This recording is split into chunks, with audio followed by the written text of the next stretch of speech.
In this short video I will attempt to explain the main ideas and concepts behind the theory of Marxism.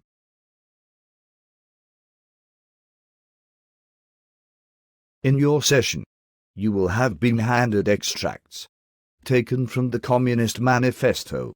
Although this is an incredibly short piece of writing, you must understand that this, along with other works of Karl Marx, have shaped the world we now live in, perhaps more so than any other sociologist. During his lifetime, Marx was not considered as a sociologist at all, and even now he is widely regarded as one of the greatest philosophers ever to have lived. Many would use Karl Marx's work itself to explain the key ideas behind his thoughts. However, as a testament to Marx and the legacy he created, it is possible to use the words of others. So important were the ideas that Marx set out, that many people have reproduced and interpreted his work in a multitude of different ways.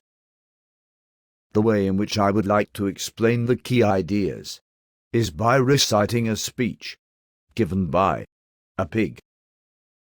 A strange approach, you might think.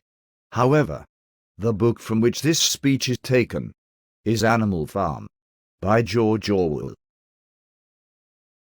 What Orwell manages to do is use the voice of Old Major as his interpretation of Karl Marx. This is at the beginning of the story, and takes place as the animals meet in the main barn. Now, comrades, what is the nature of this life of ours? Let us face it, our lives are miserable, laborious, and short. We are born. We are given just so much food as will keep the breath in our bodies, and those of us who are capable of it are forced to work to the last atom of our strength. And the very instant that our usefulness has come to an end, we are slaughtered with hideous cruelty. Man is the only creature that consumes without producing. He does not give milk. He does not lay eggs. He is too weak to pull a plough. He cannot run fast enough to catch rabbits. Yet he is lord of all the animals. He sets them to work. He gives back to them the bare minimum that will prevent them from starving, and the rest he keeps for himself. This is my message to you, comrades. Rebellion. I do not know when that rebellion will come. It might be in a week, or in 100 years. But I know, as surely as I see this straw beneath my feet, that sooner or later justice will be done.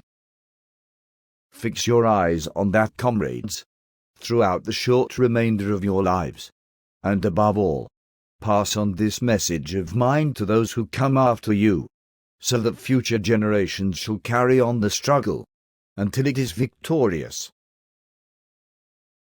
And remember, comrades, your resolution must never falter. No argument must lead you astray. Never listen when they tell you that man and the animals have a common interest, that the prosperity of the one is the prosperity of the others. Man serves the interests of no creature but himself. And among us animals let there be perfect unity, perfect comradeship in the struggle. All men are enemies. All animals are comrades. From that short speech, it is possible to see that there is a very clear divide in society. The animals in the story represent the working class, what Marx called the proletariat. The humans represent the ruling class, the bourgeoisie. It is the intention of the ruling class to use its powers of control, in order the working class are kept as slaves, economically, socially, and politically. In this way, the ruling class are able to prosper at the expense of the working classes. What Marx suggested was that a revolution must take place in order to realign the classes. No individual should be able to prosper at the expense of another. All must have the opportunity to control their own destiny. The main concept behind the ideas of Marx is that of conflict. He saw that this conflict would continue if action were not taken, and hence his idea of revolution. From the ideas of Karl Marx, a wealth of conflict theory has developed over the last 150 years.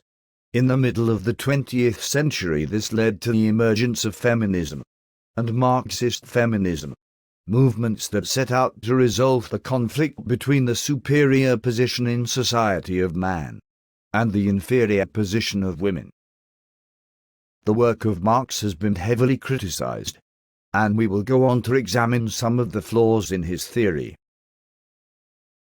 However, with all of the criticisms thrown at Marx and his ideas, it must be recognized that along with Durkheim and Weber, he is one of the architects of modern sociology, as you will be studying during this course. I hope this has made the concepts discussed as clear as possible. Thank you for your time. And one final thought from Marx himself. Working men of all countries, unite.